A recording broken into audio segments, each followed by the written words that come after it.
Lights camera action sealer घेऊन येतील खास किस्से, गप्पा आणि आठवणी सारे, गप्पा आणि आठवणी सारे. नवीन प्रोजेक्टची झलटण सेलिब्रिटीच्या आयुष्याची खास हलचल ऐका आणि पहा.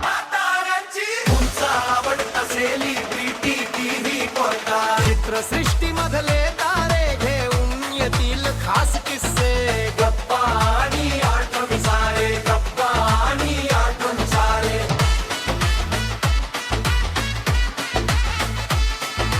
फक्त तुमच्यासाठी मनोरंजनाची नवी दुनिया, फक्त तुमच्यासाठी मनोरंजनाची नवी दुनिया.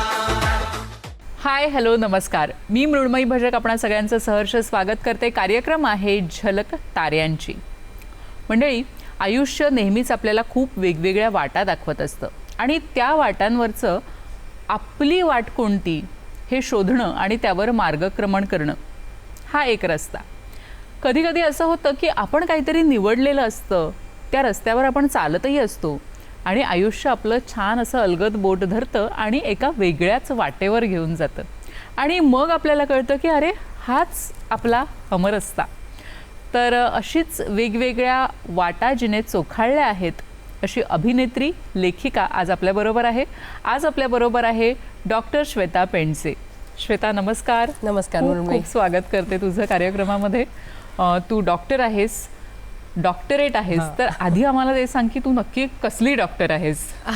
मी केमिस्ट्रीमध्ये पोस्ट ग्रॅज्युएशन केलं आणि केमिस्ट्रीमध्येच डॉक्टरेट केली आहे. अँटी डायबेटिक्स आणि अँटी मलेरियल्स असे 2 क्लास ऑफ ड्रग्ज जे आहेत त्याच्यावरती काम केलं आहे. बरं, आणि मग ते सगळं अँटी डायबेटिक, अँटी मलेरियल हे सगळं बाजूला सोडून तू इथे क्लायमॅक्स आणि अँटी क्लायमॅक्समध्ये आता गुंतलेली आहेस. तर हा सगळा प्रवास आपण हळूहळू उलगडणार आहोतच, पण सुरुवात करूया अगदी तुझ्या लहानपणापासून. तू नागपूरची आहेस आणि कसं होतं तुझं बालपण ते आम्हाला आधी जाणून घ्यायला आवडेल. बालपण छान होतं माझं.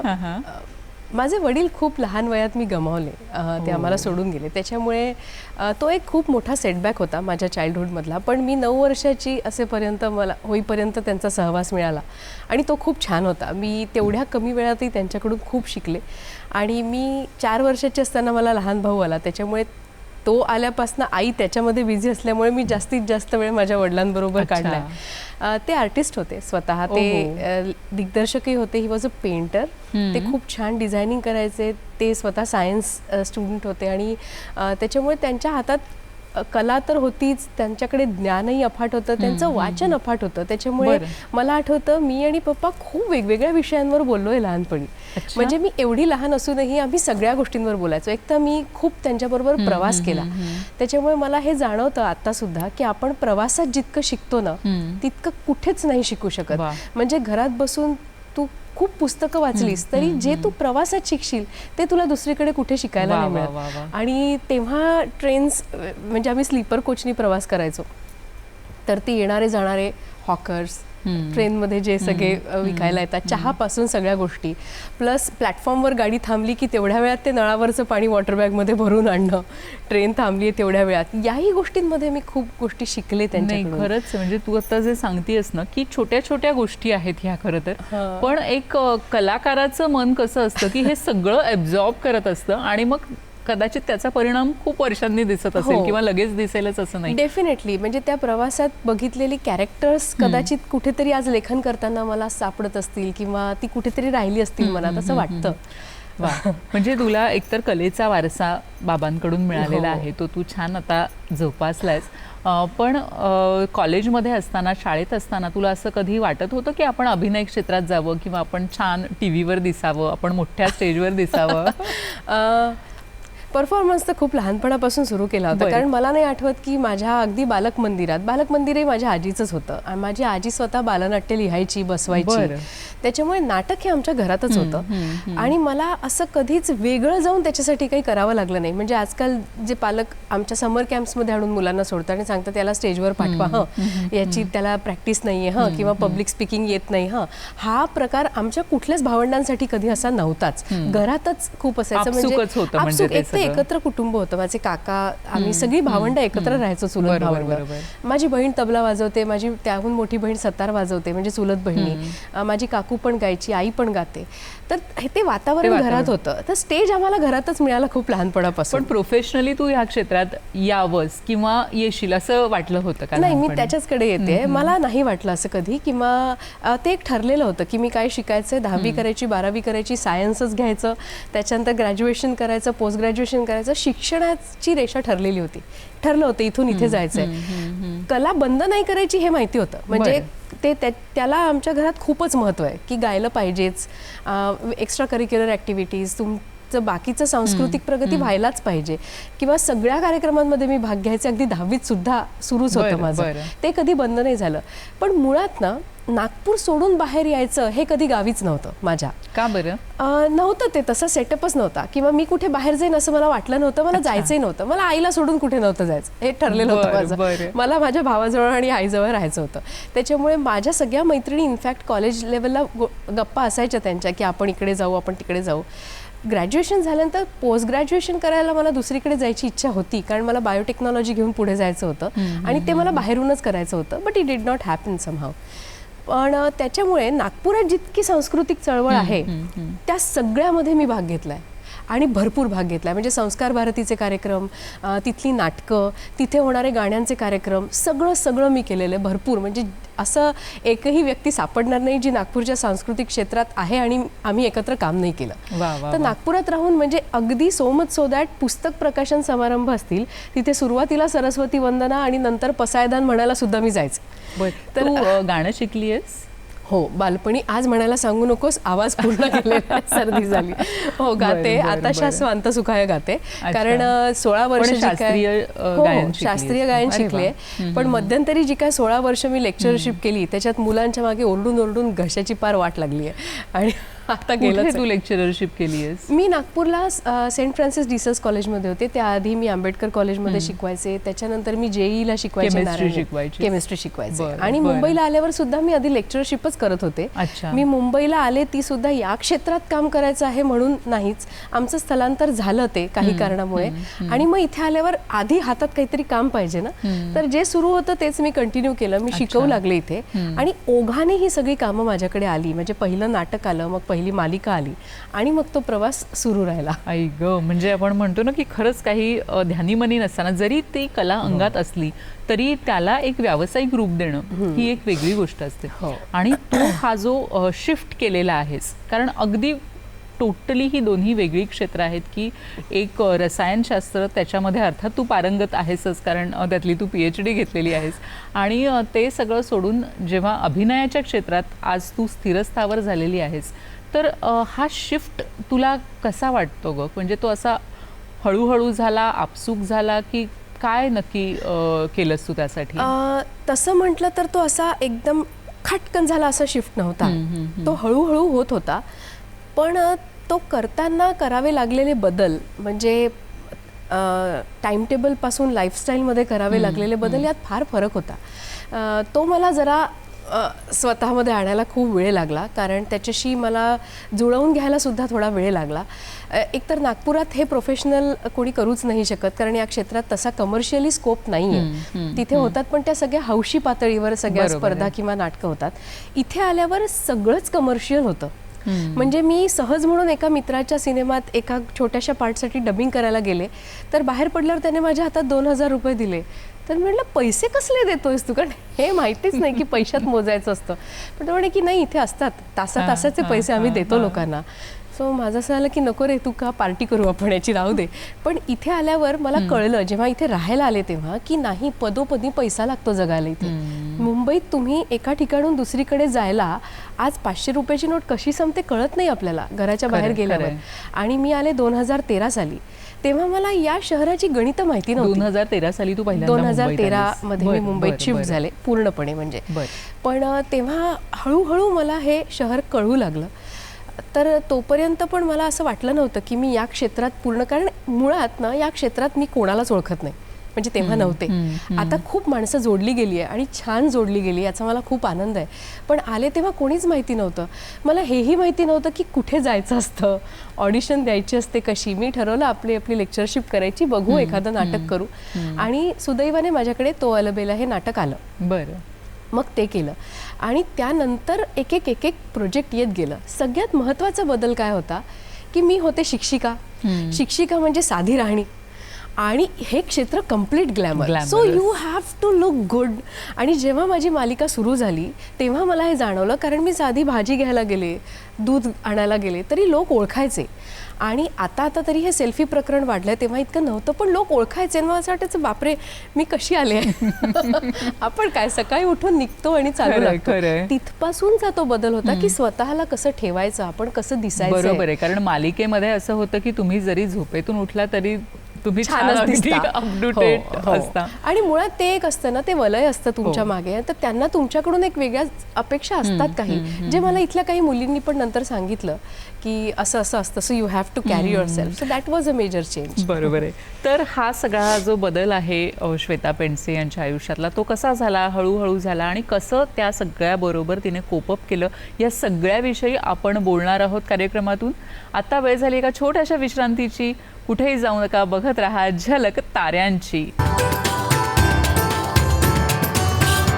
नमस्कार. विश्रांतीनंतर सगळ्यांचं मनपूर्वक स्वागत करते झलक ताऱ्यांची या कार्यक्रमात. आज आपण गप्पा मारतोय लेखिका, अभिनेत्री डॉक्टर श्वेता पेंडसे हिच्याशी. नमस्कार श्वेता, पुन्हा एकदा स्वागत.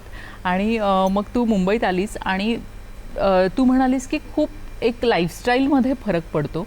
तसंच आपण ज्या वातावरणात, ज्या लोकांमध्ये आपण वावरत असतो ना, तर तिथेही खूप फरक पडतो. कारण प्रत्येक प्रोफेशन, प्रत्येक व्यवसाय असतो, तर त्याच्यामध्ये वेगळे लोक असतात आणि एक साधारण एक मानसिकता एक सेट झालेली असते.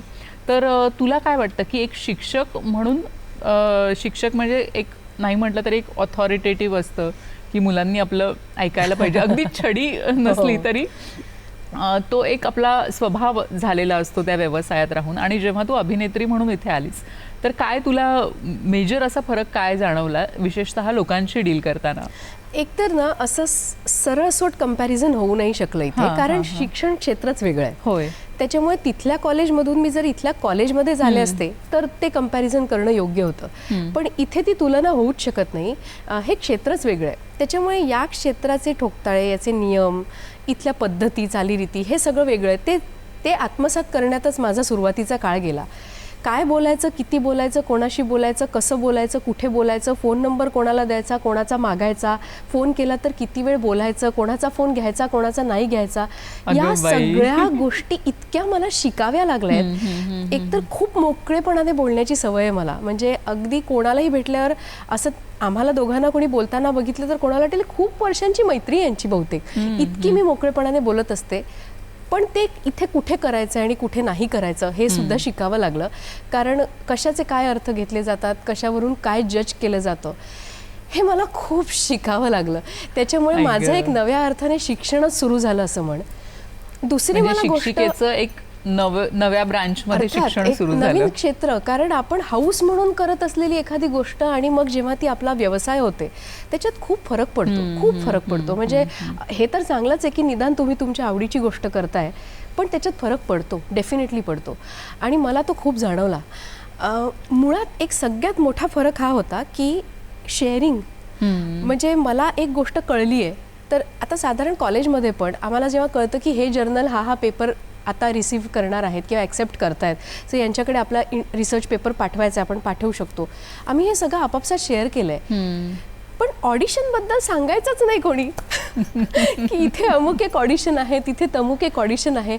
आणि मी तर सगळ्यांना सगळं सांगायचे. मला नंतर कळलं की या गोष्टी काही आपल्या पुरतं ठेवल्या जातात, इथे ठेवायच्या असतात. हे मी कधी केलं नाही. कारण मी एका गोष्टीत खूप स्ट्रॉंगली बिलीव्ह करते मृण्मयी, की जे तुमचं आहे ना ते तुमच्याकडेच येईल. ते आज येईल, नाही तर उद्या येईल, कदाचित थोडा उशीर होईल, पण ते तुमच्याकडे येतं. आणि जे ज्याचं आहे ना ते त्याच्याकडेच जाणार आहे. त्याच्यामुळे तुम्ही आटोकाट प्रयत्न केले तरी ते तुम्ही थांबवू नाही शकत. सो एक गोष्ट मी कोणाला न सांगण्यानी की इथे ऑडिशन आहे, त्याच्याने काही त्याचं नशीब नाही मी बदलू शकत. खरंच आहे. कदाचित मी ते नाही सांगितलं तर he will get a better opportunity because he deserve that. आणि same is the case with me. जे माझं आहे ते माझ्याकडे येणार आहे. सो आजतागायत मी असं कधीच केलं नाही की मला एखादं प्रोजेक्ट आलं आहे आणि मी विनाकारण ते कोणापासून लपवते. I could not do it. I am not saying I did not do it. I could not. मी करूच नाही शकले कारण तो एक स्वभाव ते माझ्या मानसिकतेतच नाहीये. आणि त्याच्यामुळे ना इथे मला हे कळायला फार त्रास गेला की कोण माझ्याशी खरं बोलतंय आणि कोण खोटं बोलतंय. आता तुला कळतंय का? आता तरी हा मी प्रश्न तुला विचारते. नाही, अवघड आहे. अवघड आहे. कारण एकूणच ना थोडं असुरक्षिततेने ग्रासलेलं क्षेत्र आहे. मी असं नाही म्हणणार की जीवाला जीव देणारे मित्र नाहीतच. सुदैवाने मला खूपच चांगली माणसं भेटली. पण आजही माझ्या मैत्रिणी नागपुरातच आहेत ज्या घट्ट आहे. म्हणजे मी म्हणते ना तो क्षण एक असतो जेव्हा तुम्ही अत्यंत लो वर असता तुमच्या मनाच्या. त्या क्षणी तुम्हाला कोण आठवतं? मला सगळ्यात आधी माझी आई आठवते, मग माझा भाऊ आठवतो आणि मग माझी मैत्रीण आठवते. म्हणजे मी इथे नवऱ्याला बाजूला ठेवलंय म्हणून. तो तर इंटिग्रल पार्ट आहे माझा असं मी गृहीत धरते म्हणून. But it is very difficult. आणि काय आहे ना, दोष त्यांचाही नाही आहे किंवा आम्हा कोणाचाच नाही. मी स्वतःला या इंडस्ट्रीचा भाग समजून बोलते. मी म्हणते की मी एखादीची खूप चांगली मैत्रीण आहे, तिला आता गरज आहे, मी शूट सोडून पळू शकते का तिच्याजवळ? नाही आहे माझ्याकडे ही लिबर्टी. आम्ही खूप बांधलेलो आहे सगळे. एकमेकांच्या भेटी होणं कठीण होऊन बसलं आहे. एकमेकांना आम्ही किती किती वर्षांनी भेटतो, महिन्यांनी भेटतो. आणि शिवाय एक इनहेरंट जी असुरक्षितता आहे ना, इन्सिक्युरिटी, ती आहेच. म्हणजे तो एक अशी ती एक फाईन पडदा मला जाणवतो. अगदी मी त्या असुरक्षिततेकडेच येणार आहे. कारण एक नोकरी म्हटलं, नोकरी असो किंवा कुठलाही व्यवसाय असो, पण विशेषतः जो फिल्म इंडस्ट्री किंवा करमणुकीचं जे क्षेत्र आहे त्याच्यामधला जो एक आपण जेव्हा व्यवसाय म्हणून निवडतो तेव्हा असुरक्षितता असते. आणि दुसरं एक आपल्या घरूनही ते प्रेशर असतं की बापरे ह्या क्षेत्रात तू चाललीस. असं नक्कीच तुला अनेक जणांनी सांगितलं असेल, कदाचित तुझ्या आईने सांगितलं असेल, नातेवाईकांनी सांगितलं असेल, तर त्याला तू कसं तोंड दिलंस किंवा काय रिॲक्ट? या प्रश्नाच्या उत्तराला शेवटच्या भागाकडून सुरुवात करते की बापरे तू या क्षेत्रात चाललीस. खरं तर ना उगाच हे क्षेत्र सगळ्यांच्या समोर येतं त्याच्यामुळे हे क्षेत्र जास्त चर्चेत आहे. मी बदनाम झाले नाही म्हणणार, चर्चेत असतं म्हणूया. कारण जो प्रकार इथे आहे ते सगळंच सगळ्या क्षेत्रांमध्ये आहे म्हणून. म्हणजे मी शिक्षण क्षेत्रातही काम केलेलं आहे, कॉर्पोरेटमध्ये पण मी काही वेळ काम केलं आहे. मला माहिती आहे की प्रत्येक ठिकाणी हे थोड्याफार प्रमाणात आहेच. सगळ्याच क्षेत्रांमध्ये चांगल्या वाईट गोष्टी असतातच. त्याच्यामुळे एका कुठल्या क्षेत्राला आपण का वेठीस धरतो आणि त्याला वाईट म्हणतो, तर हे बरोबर नाही. अगदी तुझं म्हणणं खरं आहे. आणि हे खरं तर हे आमच्या प्रेक्षकांना पण आज तुझ्या मार्फत पोहोचलं ही खूप छान गोष्ट झाली. कारण आपण ह्या कार्यक्रमातून फक्त आपल्या प्रवासाबद्दल तर बोलतोच, पण त्याचबरोबर एखाद्या विषयावर तुमची मतं काय आहेत हे देखील आम्हाला खूप जाणून घ्यायला आवडतं. तर मला ना आता तुझ्या नाटकाकडे यायचं आहे, ते म्हणजे 38 कृष्णविला, जे इतकं चर्चिलं गेलं आहे. त्याला अनेक पुरस्कार मिळालेत. मला वाटतं 22 पुरस्कार काहीतरी त्याला लाभलेले आहेत. 25 पुरस्कार मिळालेत. आणि त्यामध्ये तू अभिनय देखील केला आहेस आणि तू लेखिका देखील आहेस. तर हे म्हणजे काय, आणि इतकं छान सक्सेसफुल, म्हणजे सगळ्या दृष्टीने यशस्वी असं हे नाटक आहे. तर आधी तू लिहिलंस की आधी तू स्वतःला स्टेजवर पाहिलंस? नक्की काय केलंस? जरा नाटकाची स्टोरी सांगा मला. नाही, मी काहीही लिहिताना असं स्वतःला इमॅजिन करून लिहितच नाही मुळात. ते कधी झालंच नाही. मला ते पात्र दिसत असतं आणि ते खूप चांगलं आहे. म्हणजे अजून तरी मला तो व्हायरस लागला नाही आहे की स्वतःसाठी लिहावं. सुदैवाने असं झालं की मला करायला मिळाल्या भूमिका. नागपुरात तर पर्याय नव्हता. म्हणजे ते लिहिलं जातच नाटक स्पर्धेसाठी असं की हा अवेलेबल आहे, हा अवेलेबल आहे, तर लिहा, याच्यातून काय चांगलं होतं ते. पण 38 कृष्णविलाच्या बाबतीत ते झालं नाही. मी लिहिलं ते नाटक. अर्थात कैक वर्ष माझ्या मनात होतं ते. आणि मग ते कागदावर उतरलं. लॉकडाऊनमध्ये मला वेळ मिळाला तेव्हा. आणि त्यानंतर मी जेव्हा विजय केंकरे सरांकडे ते वाचायला पाठवलं, त्यांनी स्वतः विचारलं की तू काही लिहिलं आहेस का या काळात? म्हटलं हो लिहिलं आहे, पाठवते वाचायला. आणि त्यांचा दुसऱ्या दिवशी फोन आला की आपण हे करतोय. आणि त्यांनी मला त्याच्यात रोल कर असं सांगितलं. तर मला आनंद झालाच अर्थात. पण ती काही अट नव्हती की मला घ्या, किंवा मी ही अट कधी ठेवणारच नाही. अजून तरी असं नाटक मी लिहिलं नाही आहे जे फक्त मलाच करायचं आहे. पण ते तसं माझ्याकडून लिहिलं जात नाही, किंबहुना कोणालाच इमॅजिन करून मी लिहित नाही. याचं कारण असं की ते पात्र तुम्हाला दिसलं पाहिजे. खरं. चांगला ॲक्टर तुम्ही घेतला तर कदाचित तुम्ही ते खूप त्याचा आवाका वाढू शकतो भूमिकेचा, पण एखाद्या ॲक्टर्सला जर लिमिटेशन्स असतील तर ती भूमिकाच थोडी कमी लिहिली जाते की काय असं मला वाटतं. त्याच्यामुळे मी नाही तसं करत. लेखन करताना फक्त लेखन करते प्रामाणिकपणे, आणि त्यानंतर जेव्हा मग ॲक्टर म्हणून त्याच्यावर काम करते तेव्हा आणखीन ते बदलतं. तेव्हा बरेचदा आपणच लिहिलेलं मला पटत सुद्धा नाही, असं करतेस अशा वेळी? बदलते ते. बदलते. हो हो, दिग्दर्शकाशी चर्चा करून बदललंय आम्ही. 38 कृष्णविलामध्ये पण आम्ही बदल केलेत, बरेच केलेत, आणि चांगले बदल झाले. ते विजय सरांच्या सल्ल्यामुळे झाले, त्यांनी सुचवल्यामुळे. इवन जेव्हा मी पटकथा लिहिते स्वतः आणि त्याचे संवाद मी लिहित असते मालिकेसाठी, तेव्हा मीच जरी पटकथा लिहित असली तरी संवाद लिहिताना मी त्याला आणखीन त्याच्या एक पायरी वर नेते, कारण तेच काम असतं संवाद लेखकाचं. आता मी पटकथा लिहिताना तेवढं लिहिलंय म्हणून संवादात तेवढंच येईल असं होत नाही ते. सो स्वतःच इनफॅक्ट कुठेतरी ते आहे की सेल्फ क्रिटिसिझम खूप आहे माझ्यात कधी कधी. त्याच्यामुळे माझं लेखन थांबतं सुद्धा, की ते जरा अति टीका होऊन जाते, पण त्याच्यामुळे प्रॉडक्ट चांगलं पण होतं. मला असं वाटतं ती टीका आपण करायला पाहिजे स्वतःवर. टीका स्वतःवर करणं ही एक गोष्ट आहे, पण जेव्हा तू असं तुझं जे लेखन असतं तर त्याची प्रोसेस कशी असते सांग ना. म्हणजे तू स्वतः लिहितेस, स्वतःच वाचतेस, की आणखी 4 लोकांना वाचून दाखवतेस, किंवा एखाद्या गटामध्ये बसून त्याच्यावर चर्चा होते? नाही, मी खूप प्रायव्हेट लेखक आहे. म्हणजे आता तू विचारल्यावर मला जाणवत आहे की मी आजपर्यंत असं नाही केलंय की लिहिलं मग 4 लोकांना वाचून दाखवलं मग त्यांचे सजेशन्स घेतले मग हे. मुळात काय आहे ना, मी ड्राफ्ट्सच नाही करत असे, फर्स्ट ड्राफ्ट सेकंड ड्राफ्ट नाही. संपूर्ण नाटक जोपर्यंत इथे नाही तयार होत मी लिहितच नाही एक शब्द सुद्धा. अच्छा. त्याच्यामुळे खूपदा वैतागतात पण लोक की अरे लिहित का नाही, पण ते नाही ना माहिती इथे. म्हणजे 38 कृष्णविला लिहायला मला 6 वर्ष लागली. 6 वर्ष ते तयार होत होतं डोक्यात, आणि जेव्हा पेपरवर उतरलं, मी सांगते ना 3 दिवसात ते कागदावर उतरलेलं. सलग 3 दिवस मी लिहित होते. पण 6 वर्ष तू काहीच लिहिलं नाही? काहीच नाही, एक शब्दही नाही लिहिला. ते इथे तयार होतं. तर ती ही प्रोसेस विचारशील तर ही माझी प्रोसेस आहे. मालिका लिहिता म्हणजे माध्यम बदलतं तशी तुमची प्रोसेस बदलते. सिनेमा डिस्कस करूनच केला जातो सुरुवातीपासून. बरोबर आहे, पण हे नाटकाची जी तू प्रोसेस सांगितलीस ती म्हणजे एक सिक्रेट प्रोसेस आहे. म्हणजे ते 6 वर्ष काय चाललेलं डोक्यात ते इतर कोणाला माहिती नाही. ऍक्च्युली नाही, काही लोकांचा रिसर्च डायरीमध्ये उतरतो. काही लोक एक डायरी ठेवलेली असते त्यांनी, त्याच्यात ते त्यांचे नोट्स घेत असतात. काही लेखक एक ड्राफ्ट बनवतात, मग तो डिस्कार्ड करतात, दुसरा बनवतात. प्रत्येक लेखकाची प्रोसेस वेगळी असते आणि ती त्याच्यासाठी तितकीच महत्वाची असते. आपण तिथे असं प्रमाण लावूच नाही शकत की ही महत्वाची आणि ही बिनमहत्वाची किंवा चुकीची असं नाही म्हणू शकत आपण. तर ही त्या लेखकाचा कम्फर्ट झोन असतो, तो त्यानुसार लिहित असतो. पण मला सांग की तू लिहायला आपल्याला येतं किंवा आपण छान लिहू शकतो हे तुला कधी जाणवलं पहिल्यांदा? लेखन करावं असं वाटत राहायचं. म्हणजे माझी एक डायरी होती ज्याच्यात आईला वाचनाची आवड आहे, त्याच्यामुळे आई आमच्याकडे लोकसत्ता किंवा जी काही मासिकं यायची त्याच्यातले काही अग्रलेख म्हणा, काही मासिकांमधले चांगले लेख किंवा पुरवण्यांमध्ये येणारे चांगले लेख हे आई मला वाचायला ठेवायची. मग ते वाचून झाल्यावर माझं त्याच्यावरती काय चिंतन आहे किंवा मला काय वाटतंय हे मी खूप लहानपणापासून एका डायरीत लिहून ठेवायचे. ते तेवढ्या पुरतं होतं. आणि कविता वगैरे माझ्या पुरत्या अशा त्या होत्या. पण असं कधी लेखन करेन असं वाटलं नव्हतं. पण एक नाटक आमच्याकडे आलं, आम्ही राज्यनाट्य स्पर्धेला करत होतो, आणि तालमी सुरू झाल्यावर आमच्या लक्षात आलं की हे नाटक कमी पडतंय लांबीत, आणि याच्यातनं 2 प्रवेश लिहायला हवे. तर ते प्रवेश त्या लेखकांना आम्ही परवानगी घेऊन मागितले, त्यांनी ते दिले नाही कारण ते व्यस्त होते. आणि मग आम्ही परवानगी घेतली की मग आम्ही लिहू का ते, आणि ते म्हणाले लिहा, मला एकदा वाचायला पाठवा. आणि मी ते लिहिले आणि आम्ही ते नाटकात इतके बेमालूमपणे टाकले की ते कळलंच नाही की हे या नाटकात नव्हते.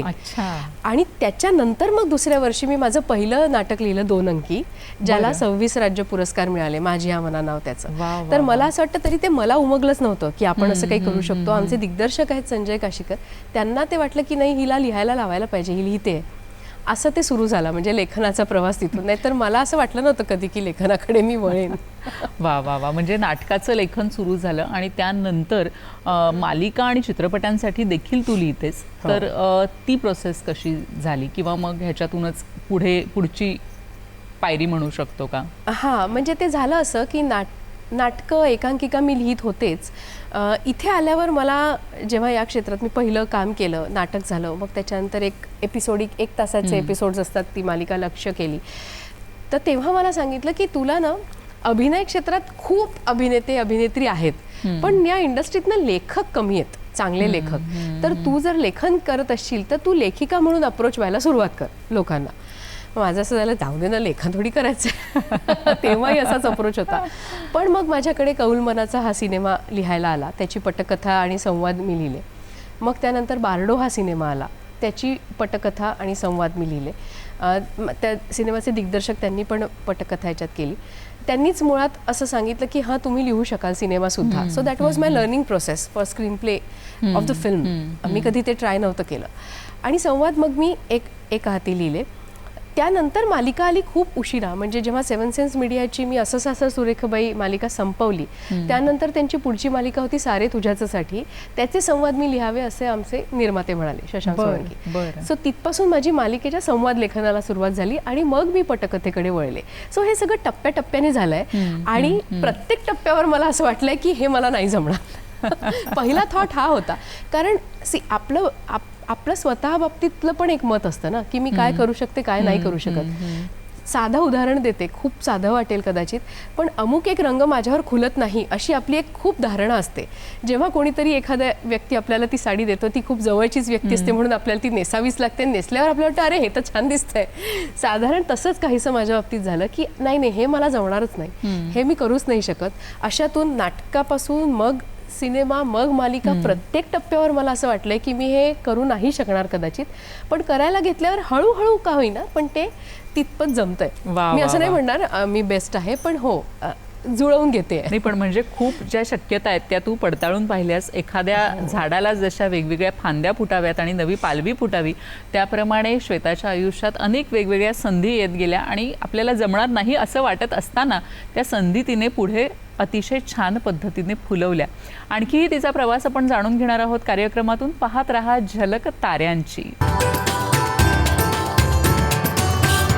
नमस्कार. ब्रेक नंतर पुन्हा एकदा सगळ्यांचं मनपूर्वक स्वागत करते. झलक ताऱ्यांची या कार्यक्रमात आपण गप्पा मारतोय अभिनेत्री, लेखिका डॉक्टर श्वेता पेंडसे यांच्याशी. नमस्कार श्वेता, पुन्हा एकदा तुझं स्वागत करते. आणि मला सांग की आपल्याला एवढ्या सगळ्या गोष्टी येत आहेत, हे आपल्याला एकदा तुला कळलं की मला लेखनही येतं, चित्रपटाचंही लेखन करता येतं, मालिकांचंही करता येतं, नाटक तर आधीच लिहिलेलं आहे आणि अभिनय तर आहेच. तर हे सगळं एका वेळी सांभाळताना की काय नक्की होतं, की कसं तू करतेस, की अभिनयही एकीकडे करतेस, एकीकडे लेखनही चालू आहे, एकीकडे इतरही आणखी काही गोष्टी चालू आहेत, तर हे सगळं एकत्र कसं काय जमवतेस? नाही, खरं म्हणजे मी एका वेळेला एकच काम केलंय आणि आता जेव्हा करते आहे सगळं एकत्र, तेव्हा थोडी तारांबळ होतेच. जेव्हा मी एका वेळेला 10 गोष्टी करण्याचा प्रयत्न केला तेव्हा तारांबळ झाली. तारांबळ याकरता कारण आपण क्वालिटी कॉम्प्रोमाइज कुठेच नाही करू शकत. नाटकाचा प्रयोग वाईट करू नाही शकत, संवाद खराब लिहून पाठवू नाही शकत. त्याच्यामुळे शेवटी तुम्हीच सफर होता, तुमची झोप सफर होते, हेल्थ सफर होते, सगळं होतं. आणि मी हे सगळं भोगून चुकले. एकतर काय होतं, थोडीशी ओढाताण का होते मुंबईत आल्यावर, कारण जर का तुमच्याकडे एक आधीपासूनचा स्ट्रॉंग फायनान्शियल बॅकअप नसेल तर तुम्हाला ही तारेवरची कसरत करावीच लागते. कारण रोजच्या जगण्याला पैसा खूप लागत असतो. अगदी घरभाडी जरी आज आपण बघितली तरी मुंबईत काहीच्या काही किमती झालेल्या आहेत. आणि ते सगळं म्हणजे तुमचं महिन्याचं बजेट सांभाळताना ना तुम्हाला 22 तास काम करणं, आता खरं म्हणजे असं वाटतं की दिवसच 48 तासाचा असावा का, अशी परिस्थिती असते कधी कधी. त्याच्यामुळे केलेली आहे मी, म्हणजे पडेल ते काम केलेलं आहे. समोर आलं की मी कामाला नाही म्हणायचं नाही, हे ठरवून सुद्धा काम केलं आहे. आता जेव्हा मला बाळ झालं त्याच्यानंतर मी माझ्या मुलासाठी हे डिसिजन घेतलं की नाही, मला एक तर फिट राहणं आवश्यक आहे, मुख्य म्हणजे मला त्याच्यासाठी हसतमुख राहणं आवश्यक आहे. सो मी घरी अशी नाही येऊ शकत की झालं आता मी, प्लीज तू दूर हो माझ्यापासून, असं मी नाही म्हणू शकत. So I have to stay happy, I have to enter my home smiling, कारण तो माझी वाट बघत असणार आहे. मग हे सगळं करायला मला कितपत काम झेपणार आहे, तर ते मला केलं पाहिजे. म्हणून मग मी त्याचं बायफर्गेशन करणं सुरू केलं. आत्ता योगायोगाने असं झालं की मी वचनं दिले, तू मला ही म्हणूनच मी 7 वर्ष शूटिंग नाही केलं. मी मालिकेमध्ये काम नाही करायचे, कारण शूटिंगमध्ये खूप तास जातात. सुदैवाने माझ्याकडे म्हणजे by the grace of God मी लेखन करू शकत होते, म्हणून मी तो ब्रेक घेऊ शकले. माझ्या काही मैत्रिणी बाळं सांभाळून नाही करतात, हॅट्स ऑफ टू देम. पण शूटिंगला जाताना बाळाला पाळणाघरात ठेवणं, मग नंतर शूटिंग करून येऊन त्याच्याशी खेळणं, मला हे नसतं झेपलं. म्हणून मी म्हटलं हॅट्स ऑफ टू देम. मी सरळ ब्रेक घेतला. 7 वर्ष मी फक्त लेखन केलं आणि नाटक केलं. नाटकात ना तितका वेळ जात नाही, शिवाय मी प्रयोगाला त्याला घेऊन जाऊ शकते. 2 तास मी स्टेजवर असते, नंतर पूर्ण वेळ तो माझ्याजवळ राहू शकतो. आत्ता माझी तारांबळ होते कारण मालिकेत अभिनय पण करायचा आहे आणि पटकथा संवाद ही खूप मोठी जबाबदारी आहे, कारण सगळ्याच गोष्टी ना अशा घड्याळाशी बांधलेल्या हो, आहेत. त्याच्यामुळे थोडीशी तारांबळ होते. पण ती करायला तू तयार आहेस. माझ्याकडे घरी मला खूप चांगला सपोर्ट आहे माझ्या वा वा. नवऱ्याचा, आणि त्याच्यामुळे आता ते तू जे होऊ शकतंय. सांगितलंस ना की मला घरी छान जायचंय, स्माइलिंग जायचंय, आणि मला असं वाटत होतं की जेव्हा तुझा मुलगा आता लहान आहे पण तो मोठा होऊन जेव्हा हे सगळे एपिसोड्स बघेल ना की माझी आई माझ्याबद्दल किती छान विचार करते आणि त्याप्रमाणे पावलं उचलते. खरंच म्हणजे Hopefully. त्याला त्याला किती आनंद छान होतो वाटेल मला ना बक्षीस त्याला. वगैरे मिळालं की. हो ना? त्याला वाईटही वाटतं नाही मिळालं की, आणि मिळालं की तो म्हणजे असं सगळ्यांना सांगत अरे सुटतो वा, माझ्या वा, आईला वा. अवॉर्ड. किती छान, किती याच छान. क्षणांसाठी जगत असतो खरं म्हणजे आपण. खरंय, आपलं काय खरंय. दुसरं. खरंच आहे. आणि मला सांग की हे सगळं करत असताना आता तू म्हणालीस की भरपूर गोष्टी आहेत आणि आता तू कदाचित त्या स्टेजला पोहोचली आहेस. तू मगाशी म्हणालीस की येईल ते काम तू, पडेल ते काम तू करत होतीस, येईल ते काम करत होतीस. आता जेव्हा तुझ्याकडे चूज करण्याची मुभा आहे, निवडण्याची मुभा आहे, तर तेव्हा तुझा काय क्रायटेरिया असतो की कुठलं काम तू घेतेस, कुठल्याला नाही म्हणतेस, असं काय साधारण असतं का काही? नाही, मी खरं सांगू का, अजूनही मी स्वतःला एस्टॅब्लिश्ड असं नाही म्हणणार. म्हणजे आज तुम्ही मला इथे झलक ताऱ्यांची मध्ये बोलवलं आहे, ही चांगली गोष्ट आहे. म्हणजे असं वाटतंय कुठेतरी समाधान की चला काहीतरी आपण मुंबईत येऊन केलं आहे. पण तरीसुद्धा ना अजूनही अशी परिस्थिती नाही आहे की मी बसेन छानपैकी असेल माझा हरी तर देईल खाटल्यावरही नाही. तो स्ट्रगल मुंबईत कोणाचाच संबत नाही. म्हणजे आज अगदी टॉपवर असलेल्या व्यक्तीला सुद्धा तो स्ट्रगल अजूनही आहेच. It is struggle of existence. Struggle हा तर असतोच, पण कुठेतरी एक अशी स्टेज येते की मला काहीतरी निवडायचं ह्या दोघांपैकी. बरोबर. काय तू म्हणजे काय तुझा प्रेफरन्स असतो? मला शक्यतो माझ्या मुलाचं काही सफर करून काही नाही करायचं एवढं मी ठरवलंय माझ्या पुरतं. कारण शेवटी आईला रिप्लेसमेंट नाही आहे त्याच्या आयुष्यात. त्याच्या आयुष्यात एकच आई आहे. माझ्या जागी दुसरी अभिनेत्री मिळू शकते, माझ्या जागी दुसरी लेखिका मिळू शकते, सगळं होऊ शकतं, पण त्याला दुसरी आई नाही मिळू शकत. सो जिथे त्याला मी हवी आहे तिथे मी हवीच आहे आणि मी तिथे असणार तो मोठा होईपर्यंत. परत तो मुलगा आहे, आणखीन 10 वर्षांनी मोठा झाल्यावर आईशी कितपत बोलेल काय माहिती, ही भीती असतेच. त्यांचे विषय वेगळे असतात, मग तो बाबा बाबा करेल कदाचित. पण मला त्याच्याबरोबर खूप वेळ घालवायचा आहे, कारण मला हे कळलं आहे की माझ्या वडिलांबरोबर मी वेळ घालवल्यामुळे किंवा माझी आई सतत मला अवेलेबल राहिल्यामुळे माझा आयुष्याचा किंवा विचारसरणीचा जो पाया झाला आहे ना, तो नाही होऊ शकत बाहेर. त्याला पाळणाघरात राहून ते नाही होणार. त्याला आईच हवी आहे आणि त्याला बाबाच हवे आहे. त्याच्यामुळे हे तर आम्ही दोघांनी ठरवलं की मुलाला वेळ द्यायचा. आणि मग हे जमणार नव्हतं तर त्याला जन्माला नको होतं घालायला. हे माझ्यापुरती माझे विचार आहेत. तर त्याच्यामुळे त्याला सांभाळून बाबा काय काय करता येऊ शकतं, तर एक मालिका लिहिता येऊ शकते. बरं, मग मी एकच मालिका लिहीन. 2 मालिका घेतल्या आणि त्याच्यात मी त्यालाच वेळ देऊ शकत नाहीये, तर ते नाही होऊ शकणार. कारण प्रोफेशनली मी कुठे कॉम्प्रोमाइज नाही करू शकत ॲज अ रायटर किंवा ॲज अन ॲक्टर.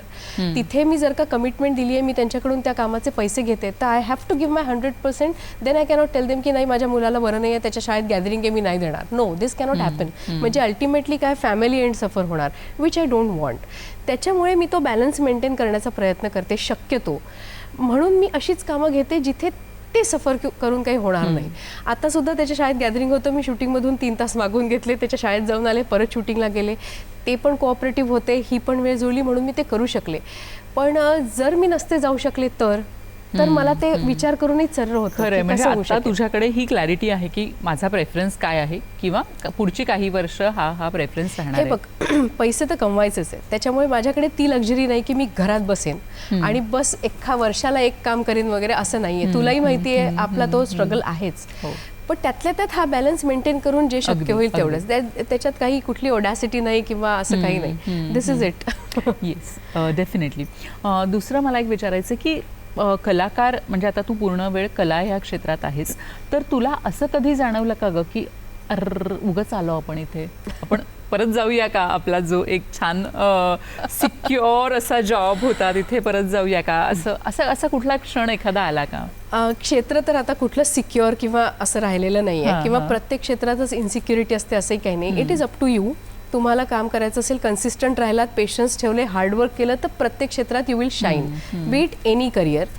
जे तू म्हणालीस की परत जावं असं वाटतं का, मी 100% तर नाही म्हणणार, पण 99% जी माणसं या क्षेत्रात येतात त्यांच्या आयुष्यात एक दिवस तरी असा येत असावा जेव्हा त्यांना असं वाटतं की मी इथे येऊन चूक केली. कारणं वेगवेगळी असतात, परिस्थिती वेगवेगळी असते, मनस्थिती वेगवेगळी असते, पण असं होत असावं असं मला वाटतं. कारण अशी माणसं भेटलीत मला. माझ्याबरोबर झालं का? हो झालं, डेफिनेटली झालं. मी तर खूपदा होमसिक होते. मला असं वाटतं की मी नागपुरातच असायला हवं होतं. मला असं वाटतं की लेक्चरशिप बरी होती. कधी कधी असं होतं ना, जेव्हा तुम्ही खूप दमता. बरं, प्रत्येक वेळेला तुम्हाला श्रेय मिळतंच असं नाही. प्रत्येक वेळेला तुम्ही म्हणजे कधी कधी असं होतं, अगं मला अशा गोष्टींसाठी अवॉर्ड मिळाले ज्याची मला कल्पना पण नव्हती आणि ज्याच्यासाठी मला असं वाटत होतं की हो हे खूप छान आहे, याचं कौतुक होईल, ते लोकांनी असं उचलून फेकलेलं आहे. So it's unpredictable. You have to select what you want to celebrate. तर हे येतं, हा डाऊन, हा लो जो आहे ना, तो प्रत्येकाच्या मनात येतो आणि फक्त आपल्याच इंडस्ट्रीत नाही, प्रत्येक क्षेत्रातल्या माणसाला तो येत असावा की मैंने यहाँ आगे गलती कर दी यार, कहीं और होता तो शायद अच्छा होता. माझ्या बाबतीत हे झालं, पण मुळात ते इथल्या याच्यामुळे नाही, मला घरची आठवण येत राहते. मला आईची आठवण येते. मी खूप दिवस बाहेर शूटिंगला गेले, जसं मी अमेरिकेत आत्ता 1.5 महिना दौऱ्याला होते. मला फार त्रास झाला, मला घरी परत यायचं होतं, माझ्या मुलाजवळ, माझ्या नवऱ्याजवळ. मग फार घरवाली मुलगी आहे, त्याच्यामुळे तसं होत असेल. पण आणखीन एक कारण मला असं वाटण्याचं की मला टीचिंग खूप आवडतं. I thoroughly have enjoyed my teaching. आणि मुळात ना, मी सांदीपनी शाळेत शिकवायचे तेव्हा 1ली पासून 10वी पर्यंतच्या मुलांना मी थिएटर शिकवलंय. त्याच्यानंतर मी MScच्या मुलांना शिकवलंय, मी डिग्रीच्या मुलांना शिकवलंय, मी 11वी 12वीला शिकवलंय. प्रत्येक याच्यात मी टीचिंग खूप एन्जॉय केलंय. त्याच्यामुळे आय मिस टीचिंग. मला कधीतरी असं वाटेल की म्हणजे अजूनही इच्छा आहे की महिन्यातून एकदा 2-3 गेस्ट लेक्चर्स कुठेतरी, किंवा आठवड्यातून एकदा एखादं लेक्चर घेऊ का. आणि शिवाय आहे ना आपल्याकडे काहीतरी ज्ञान, तर असं वाटतं की अरे वाटावं का, द्यावं का, लोकांना केमिस्ट्री समजेल का, बेसिक कॉन्सेप्ट शिकवावे का. माझ्या इंडस्ट्रीमधल्या काही मैत्रिणींच्या मुलांना शिकवलंय मी 10वीला. हो, they scored well, I felt so nice. कारण इतकं याने तुम्ही शिकला आहात, त्याचं काहीतरी व्हायला पाहिजे असंही वाटतं. खरंय. म्हणजे खरं तर अनेक गोष्टी एका वेळी ही अभिनेत्री करते, पण त्यातलं काय घ्यायचं काय टाळायचं ह्याची हळूहळू गणितं आपल्याला आयुष्यात जमत असतात आणि ती आपण जमवत देखील असतो. आणखी तिचा प्रवास जाणून घेणार आहोत आपण कार्यक्रमातून. आता वेळ झाली एका छोट्याशा विश्रांतीची. पाहत राहा झलक ताऱ्यांची. नमस्कार. ब्रेकनंतर पुन्हा एकदा सगळ्यांचं अगदी मनापासून स्वागत करते झलक ताऱ्यांची या कार्यक्रमात. आज आपण गप्पा मारतोय अभिनेत्री, लेखिका डॉक्टर श्वेता पेंडसे यांच्याशी. श्वेता, पुन्हा एकदा तुझं खूप खूप स्वागत. आणि मला सांग की 2 प्रोजेक्ट्स असतात. एखादा तुझी सिरियल चालू असेल किंवा नाटकाचे तर दौरे होतच राहतात, पण सिरियल विशेषतः मालिका ज्या असतात की ती एक मालिका संपली की त्याच्यानंतर एक मोकळे पण येतं, एक रिकामं पण येतं. आणि विशेषतः जेव्हा तुम्ही 12-16 तास काम करत असता तेव्हा काय नक्की त्यावेळेच्या भावना असतात आणि कसं तुम्ही डील करता या सगळ्या गोष्टीशी? नाही, एकच हे असतं की आता पुढचं काम कधी मिळेल, एवढी एकच विचार असतो हा प्रत्येकच ऍक्टरच्या किंवा रायटरच्या मनात, की एक प्रोजेक्ट संपल्यावर आता रॅदर जेव्हा आम्हाला कळत असतं की तो संपणार आहे तेव्हापासूनच हा विचार सुरू होतो. कारण पुढचं काम कधी मिळेल, ते कसं असेल, तिथे आपले कमर्शियल्स लॉक होतील का आपल्याला हवे तसे, वर्किंग टीम कशी असेल, कारण not every time you are working with the same production house or same channel. So तो एक फरक पडतो. तर ते हा विचार खूप असतो. मी म्हटलं ना, आपल्या या क्षेत्रात काही प्रॉव्हिडंट फंड नाही, कोणाचं काही हे नाही, त्याच्यामुळे डेली बेसिसवर तुम्ही तुमचं काम करताय. आज तुम्ही काम केलं, आज तुम्हाला पैसे मिळणार. उद्या नाही केलं, जो दिवस रिकामा गेला तो रिकामा गेला, you are not earning anything. So काही आपल्या या क्षेत्रात स्पेशली मी ना खूप एक्स्ट्रीमिटीज बघते. जे छान काम करतायत, जे स्टार आहेत, ते त्यांच्यासाठी एव्हरीथिंग इज व्हेरी इझी. पण काही लोक खूप टॅलेंटेड आहेत and they are still struggling, they are still struggling on day to day basis. So मला असं वाटतं 2 प्रोजेक्टच्या मध्ये जे हे असतं ना, म्हणूनच मला खूप प्रकर्षाने असं वाटलं की हे याच्यातून मी सुद्धा गेले आहे. आणि ती स्टेज इतकी वाईट असते की तुम्ही डिप्रेस होता, कमालीचे डिप्रेस होता. आणि मग तेव्हाच तोच काळ असतो जेव्हा तुम्हाला असं वाटतं की चूक झाली का. म्हणून ना आपल्याला सतत आपल्या पॅरलल काहीतरी एक गोष्ट पाहिजे जिथे तुम्ही गुंतलेले असाल, माणसांमध्ये असाल.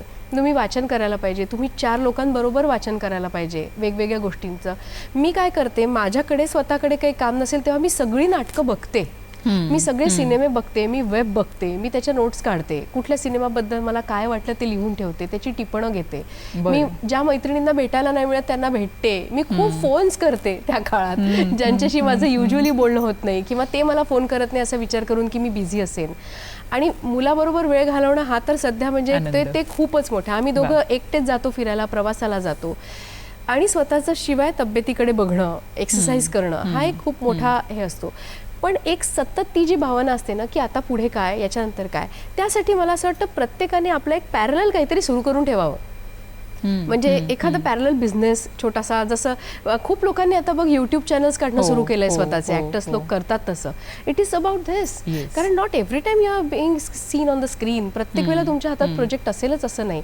मग तेव्हा ते डिप्रेशन यायला नको म्हणून ही प्रोसेस सुरू केली आहे, which is good. It is खरंच आहे. म्हणजे तुम्ही खरं तर कुठेतरी एक एंगेज राहणं हे खूप गरजेचं असतं. आणि विशेषतः तुम्ही जेव्हा खूप काम करता त्याच्यानंतर अगदीच काम नाही, हा जो असा स्पाइक असतो तर तो खूप वाईट असतो. आणि आणखीन एक म्हणजे एक जे आपल्या याच्यात होतं ना की मी आत्ता खूप बिझी आहे, ही मालिका संपली की मी हे लेखन पूर्ण करीन, असं कधीच नको करायला. ते होत नाही कधी, कारण नंतर तुम्ही या थॉट प्रोसेसमध्ये जाता. त्याच्यामुळे सगळ्या कामाबरोबरच सगळं करायला पाहिजे. जेव्हा तुमचं हे काम सुरू आहे तेव्हाच ते काम सुरू करायला पाहिजे. एका कामासाठी दुसरं काम थांबवून नको ठेवायला. मला एकूण तुझ्या सगळ्या बोलण्यावरून असं वाटतंय की तू एक खूप उत्तम टाइम मॅनेजर आहेस. ऍक्च्युली नाही, थोडेसे होतो गोंधळ कधी कधी. म्हणजे माझ्या घरी जर का माझा नवरा स्ट्रॉंग पिलर नसता तर खूपच गोंधळ झाला असता. लक्षात खूप गोष्टी येत असतात, पण प्रॅक्टिकल लाईफमध्ये ते एक्झिक्यूट करताना कधी कधी गल्लत होतेच. नाही होत टाइम मॅनेज. शेवटी झोपही येतेच तुम्हाला. शेवटी यू आर अ ह्युमन. गरजेचं आहे. सो किती दिवस पुढे ढकलणार ना? नाही, you need sleep. Sometimes more than food you need sleep. So होते गल्लत होते. मला सांग की आता आपण जग खूप वेगाने बदलतंय. विज्ञान आहे, तंत्रज्ञान आहे, या सगळ्या गोष्टी खूप वेगाने येत आहेत.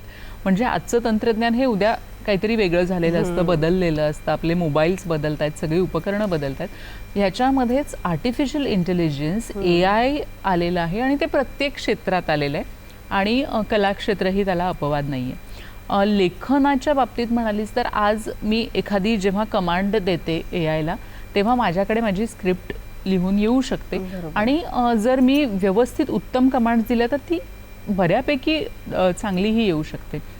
तू लेखनाच्या क्षेत्रात आहेस, मालिका लेखनाच्या क्षेत्रात आहेस, तर त्यामध्ये AIचा सध्या काय रोल आहे आणि काय तुला कधी थ्रेट वाटतं का AIचं, किंवा काय होईल असं वाटतं? तू काय बघतेस, कशी बघतेस AI कडे?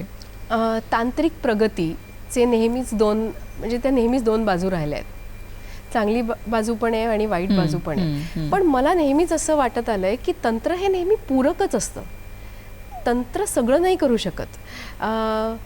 AI सगळं लिहून देऊ शकतं, पण ज्या अगदी इंट्रिकेट भावना आपण ज्या म्हणू, खूप खोल गुंतागुंतीच्या ज्या भावना आहेत त्या खरंच AIला कळतायत का? त्या येतील का त्या स्क्रिप्टमध्ये? मला याची शंका आहे. आणि कुठेतरी मला असं वाटतं की आपण त्या बाबतीत प्रगती न करता अधोगतीकडे जातोय. कारण जिथे ह्युमन माइंडला कोणीच रिप्लेस नाही करू शकत. I am not saying brain, I am saying mind, heart. It has everything. It might have brain but it doesn't have heart. हृदय नाही आहे ना, मग हृदयातल्या भावना कशा कळतील? हा झाला लेखनाचा भाग. मला लेखिका म्हणून काही थ्रेट नाही, किंवा जे सगळे चांगले लेखक आहेत ते हेच म्हणतील की थ्रेट नाही आहे. शेवटी तुम्हाला परत यायला लागणार ह्युमन्सकडे. आणि दुसरं जर अभिनयाचं म्हणशील तर आज सिनेमा झाला अख्खा AIचा. डिरेक्टर AI, सगळं रायटर AI, ॲक्टर्स सगळे AI. एकही प्रत्यक्ष खरा ॲक्टर नाही. हा सिनेमा झाला, पण तो खरंच बघितल्यावर गंमत आली का? मला तर नाही आली. कारण मला कळत होतं की यातलं काहीच खरं नाही आहे. तुमचे खरे ॲक्टर्स घेऊन थोडा भाग VFXचा, म्हणून मी म्हटलं तंत्र हे नेहमी पूरक असावं. ते पूरकच असावं. तुम्ही फक्त लाईट्स आणि हे लावले आणि नाटक झालं असं नाही होऊ शकत ना. नेपथ्य आहे, लाईट्स आहे, सगळं आहे, तंत्र आहे. अभिनेते नाही आहेत तुमच्याकडे. आज मालिकांमध्ये पण AI वापरलं जातं का? म्हणजे मध्ये मध्ये आम्हाला असं कळतं की काही मालिकांमध्ये वापरलं गेलं. हो, वापरलं, पण ते पूरक आहे ना. ती क्वालिटी एनहान्स करण्यासाठी वापरलं तर हरकत नाही. पण म्हणूनच मला असं वाटतं की नाट्यसृष्टी आता खूप वर जाणार. थिएटरला पुन्हा चांगले दिवस येणार. जसजसं इकडे AI वाढेल इकडे नाटकाचं महत्त्व वाढेल. कारण ती एक प्रत्यक्ष कला आहे. सगळीकडे जर कृत्रिमता आणि खोटेपणा दिसायला लागला तर प्रत्यक्ष अनुभव घ्यायला लोक येणार. ते आसुसले जाणार त्याच्याकरता. आणि त्या आसुसलेल्या नजरा, ते कान घेऊन लोक थिएटरकडे येणार आणि नाटक बघणार, गाण्याचे कार्यक्रम प्रत्यक्ष बघणार, गाण्याच्या मैफिली रंगणार. आणि याला AI नाही हे करू शकत, रिप्लेस नाही करू शकत. त्याच्यामुळे नाटक हे जगणारच. नाटक हे आणखीन होणार. किती कलाकार आता नाटकाकडे वळलेत ते त्यामुळेच. म्हणजे आत्ता तरी सिनेमा पुढे आणखीन 5 वर्षात काय असेल आपण सांगू नाही शकत. कदाचित खरोखर कोण कितपत काम करू शकेल I don't know. Everything will be AI, कारण सोपं आहे ना, खूप सोपं आहे. एका स्टुडिओमध्ये अख्खा सिनेमा बनतो. You don't have to go on the locations at all. मग ते का नाही करणार ते? कॉस्ट किती वाचते? कॉस्ट खूप वाचते. इव्हन आता व्हॉइस ओव्हर्स बरेचसे AI कडून करून घेतले जातात. इव्हन आपल्या फोनमध्ये किंवा बरेचसे व्हॉइस ओव्हर आर्टिस्ट आहेत ते रिप्लेस होत आहेत.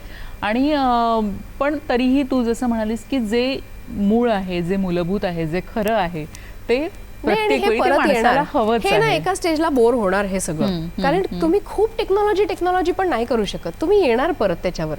Will wait for that too. फॅशन्सचं पण तेच होतं, ते जातात आणि येतात परत येतात. ही खूप प्रगती होते. याच्यामुळे काही फायदे पण आहेत, नाही असं नाही, कारण ते मूर्ख नाही आहेत ना इतकी मोठी टेक्नॉलॉजी बनवली. काही अशक्य प्राय अँगल्स तुम्हाला त्याच्यात मिळतात, अशक्य व्हिज्युअल्स जे तुम्हाला मिळूच नाही शकत, ते तुम्हाला AI देत आहे. That is good. पण तुम्ही ह्युमन्सला डिस्कार्ड करून टाकलं ना, तर मुळात लाईफ काढून घेताय ना तुम्ही. त्याच्यातलं जीव जातोय, चैतन्य जातंय. म्हणजे माझ्या पुरतं तरी मला वाटतं. खरंय. आता मी पुन्हा तुझ्या अभिनयाकडे येते. एक म्हणजे तू नाटकात तर काम केलेलं आहेस. नाटकात तर तू अगदी लहानपणापासूनच आहे. वेगवेगळ्या मालिकांद्वारे तू आता घराघरापर्यंत पोहोचलेली आहेस. आता तू आईची भूमिका करतेस. तर वेगवेगळ्या ह्या भूमिका करताना तुला एक स्त्री म्हणून, एक माणूस म्हणून ह्या सगळ्या भूमिकांमधून काय मिळालंय? खूप गोष्टी मिळाल्या. एकतर मी स्वतःला खूप भाग्यवान समजते, प्रत्येकच ॲक्टर समजतो, कारण एकाच आयुष्यात तुम्हाला खूप आयुष्य जगायला मिळतात. जर तुम्ही त्या कॅरेक्टरमध्ये शिरलात पूर्णपणे तर तुम्ही ते कॅरेक्टर होता, म्हणजे तुम्ही त्याचं आयुष्य जगू लागता. मी केलेलं प्रत्येक कॅरेक्टर एन्जॉय केलं आहे. मला मालिका अजिबात करायची नव्हती पुन्हा, पण मी 7 वर्षांनी ती केली. आणि मी आता जी भूमिका करते ती सुद्धा मला खूप आवडते. म्हणजे माझा स्वतःचा मुलगा 6 वर्षाचा आहे, पण मी 2 मोठ्या 20-20 वर्षाच्या मुलींच्या आईची भूमिका करते. I was very sceptical. मला कळत नव्हतं की हे कसं होऊ शकेल, कारण ती मॅच्युरिटी, इमोशनल मॅच्युरिटी असावी लागते. पण खरं सांगायचं तर मला त्रासच नाही झाला ते करू लागल्यावर. खूप मजा आली उलट, कारण मे बी बिकॉज मला नेहमीच एक मुलगी हवी होती. सो मला ते करताना खूप मजा येते. प्रेक्षकांच्या काय प्रतिक्रिया तुला मिळतात? मिक्स्ड आहेत. काही लोकांना खूप आवडतंय, काही लोक बघतच नाही आहेत. मला इंस्टाग्रामवर खूप लोकांनी क्रिटिसाइज पण केलं की आम्हाला नाही बघायचं तुम्हाला आईच्या भूमिकेत, कारण आधीची विभावरी इनामदार ही भूमिकाच त्यांच्या मनातून अजून गेली नाहीये. पण काही लोकांना आवडतं पण आहे. मला त्याच्यासाठी 2 अवॉर्ड्स पण मिळाले. So I am very happy. पण प्रत्येकच भूमिका तुम्हाला काहीतरी शिकवते, कारण त्याचं वर्किंग तुम्हाला खूप शिकवतं. ती प्रत्येक भूमिकेची मानसिकता वेगळी असते ना. सो मी आता जेव्हा परफेक्ट मर्डरमध्ये पोलीस इन्स्पेक्टरची भूमिका केली, इन्स्पेक्टर घारगे, ते एक वेगळं ट्युटोरियल होतं माझ्यासाठी, कारण body language of a cop आणि ते सगळं नाटकात हे करणं. परत बोलीभाषा वेगळी, वैदर्भीय बोलते मी त्याच्यात. घाबरायचं नाही मध्ये मी चेटकिणीचं कॅरेक्टर. हो, मला त्याबद्दल बोलायचं आहे की आम्ही वेगवेगळ्या भूमिकांमधून तुला पाहिलेलं आहे, पण हे म्हणजे काय आहे की खरंच घाबरायचं नाही असं म्हणतेस, पण वाटते भीती, तर काय आहे ते? नाही, ते खूप छान व्हिज्युअल आहे ऍक्च्युली. मला नव्हतं. आमचे दिग्दर्शक विजय केंकरे गमतीत मला म्हणाले, अगं तुझं कास्टिंग चेटकिणीसाठीच केलं, पहिला अंक आला. पण ती पण एक वेगळी भूमिका आहे. त्याच्यात आवाजाचा वेगळा वापर, बॉडी लँग्वेजचा वेगळा वापर. कसं होतं, एक तर सगळ्यात आधी तुम्हाला ते एक जी मेहनत करायची असते ना भूमिकेसाठी, त्याची सवय लागते की नाही मला याच्यासाठी काम करायचं आहे. तर त्याला दिला जाणारा वेळ, त्या भूमिकेची मानसिकता, त्याच्यामुळे तुमच्या विचारसरणीत होत गेलेले बदल, हे सगळं खूप उपयोगी पडतं माणूस म्हणून सुद्धा इव्हॉल्व्ह व्हायला. प्लस तुम्ही जेव्हा लेखनही करता त्याच्यात, तर इट ॲड्स टू इट. म्हणजे मला वाटतं की एक त्याला मे बी कदाचित परिपूर्णता मिळत असेल, किंवा तुला ह्या अँगलनी पण तुला बघता येतं, म्हणजे लेखनाच्या अँगलनी पण बघता येतं, अभिनयाच्या अँगलनी पण बघता येतं. तर ही पण किती छान गोष्ट आहे. मला सांग की हे सगळं करत असताना जेव्हा लोकांकडून, म्हणजे प्रेक्षकांकडून तर प्रतिक्रिया मिळतातच आहेत, पण संस्थांकडून तुला जेव्हा नावाजलं जातं, जेव्हा तुला अवॉर्ड्स मिळतात, तर मला असं वाटतं की आतापर्यंत तुला भरपूर अवॉर्ड्स मिळाले आहेत आणि खूप चांगले चांगले अवॉर्ड्स मिळाले आहेत. त्याची एक अशी छान मोठी यादी येते, ती आता मी सांगत नाही. पण जेव्हा असं अवॉर्ड्स मिळतात, एखादं पारितोषिक मिळतं, तेव्हा काय भावना असतात तुझ्या? खूप छान वाटतं मृण्मयी, समाधान वाटतं. कारण तुमचं शहर सोडून जेव्हा तुम्ही एका दुसऱ्या शहरात येत असता, आले तर मी या क्षेत्रासाठी नव्हते येताना, पण ते घडलं. आणि मुळात काय असतं ना, तिथे ज्या माणसांना तुम्ही मागे ठेवून आला असतात, ते हेच बघत असतात की आता गेली तर हिचा पुढचा प्रवास कसा चालला आहे, काय करते ही तिथे जाऊन. सो 2 गोष्टी होतात. एक तर तुम्ही इथे येऊन टाइमपास केला नाही किंवा तुम्ही काहीतरी केलं, हे समाधान तुम्हाला स्वतःलाही मिळतं, तुम्ही त्यांनाही देऊ शकता. दुसरं म्हणजे असे कितीतरी लोक त्याच किनाऱ्यावर थांबले असतात, जाऊ की नको जाऊ की नको जाऊ की नको हा विचार करत. त्यांना तुम्ही एक होप देता आणि मोटिवेशन देता की गो अहेड, या इथे या, मेहनत करा, सक्सेस विल फॉलो. सो मला असं वाटतं तो मेसेज जाणं पण खूप गरजेचं असतं, कारण खूप लोक तुमच्याकडे बघून अंदाज घेत असतात की बघूया काय होतं. आणि जर हे असं होतं तर मग कदाचित, म्हणजे आता नागपूरची बरीच मंडळी, मी नागपूरला जाते तेव्हा म्हणतात की ताई असं वाटतंय की यावं. म्हटलं अरे या मग, वाट नका पाहू. इफ यू रिअली, मी तर त्याच्यासाठी नव्हते आले, बट तुम्हाला ते करायचं असेल तर या. मला तर इथे कोणी नव्हतं, पण मी तुमच्यासाठी आहे. सो तुम्हाला काही लागलं, कॉन्टॅक्ट्स हवे असतील, काही ॲडवाईस हवा असेल तर मी देईन. माझ्या परीने मला जितकं करता येईल मी करेन. तर कुठल्याही क्षेत्रात ना तुम्हाला रेकग्निशन हे महत्त्वाचं असतं. ती एक कौतुकाची थाप असते तुमच्या पाठीवर मिळणारी. इट डज नॉट मॅटर की तो अवॉर्ड किती मोठा आहे किंवा काय आहे. मुळात तुमचं काम कोणीतरी बघतंय आणि त्याला रेकग्नाईज करतंय, हे खूप आवश्यक असतं. आणि घरून तर आवश्यक असतंच, कारण तुम्ही सगळ्यात जास्त सफर तुमचा फॅमिली एंड करत असता. सो घरी तुमच्या कामावर प्रत्येकजण हॅपी असणं हे खूप आवश्यक असतं. ते आनंदी आहेत का, त्यांना समाधान मिळतं आहे का, मी बाहेर जाते त्याच्यावरून. डू दे रिअली अंडरस्टँड की ही बाहेर जाऊन काय करते आणि आज हिचं हे स्थान आहे, ही आहे का त्याच्यासाठी पात्र, आणि मग ही घराकडे नाही ना दुर्लक्ष करत आहे. या सगळ्या गोष्टींची सरमिसळ जेव्हा एक घरी गेल्यावर तुम्हाला एक मिठी मिळते किंवा कोणीतरी छान हा बेटा असं म्हणतं, I think that is the biggest award you can ever get. Wow. म्हणजे खरंच, म्हणजे हे सगळे अवॉर्ड्स आता तुझ्या घरी असे भरपूर छान अवॉर्ड्स असतील. आणि शिवाय घरातून मिळालेले अवॉर्ड्स, म्हणजे बाहेरून घरी आणलेले अवॉर्ड्स वेगळे आणि घरातून मिळालेले अवॉर्ड्स, हे सगळं तुला असंच भरभरून मिळत राहू, अशा तुला खूप खूप शुभेच्छा आमच्या सगळ्यांकडून. आणि खरंच तू जसं म्हणालीस की अनेक मुली आहेत, अनेक मुलं आहेत की जी अजूनही कचरत आहेत थोडीशी अभिनय क्षेत्रामध्ये किंवा एकूणच कला क्षेत्रामध्ये येण्यासाठी. तर त्यांनाही आजच्या या आपल्या गप्पांमधून काहीतरी एक स्पार्क मिळो, एक प्रेरणा मिळो. आणि आपण सुरुवातीला जो मुद्दा अर्धा राहिला की कुठलंही क्षेत्र वाईट नसतं, ते तुमच्यावर असतं. तुम्ही सगळ्यांशी चांगले राहा, तुम्ही कामावर फोकस करा, 10 गोष्टींकडे लक्ष देऊ नका आजूबाजूच्या, तर तुम्ही क्षेत्र वाईट नाहीये. मग कोणासाठी क्षेत्र वाईट नाहीये, तुम्ही सांभाळूच शकता स्वतःला. वा वा वा, किती छान. तर थँक्यू सो मच, तू इथे आलीस आमच्या संपूर्ण झलक ताऱ्यांची या टीमतर्फे आणि आमच्या सह्याद्री वाहिनीतर्फे. तुला खूप खूप शुभेच्छा आणि खूप खूप धन्यवाद. Thank you so much.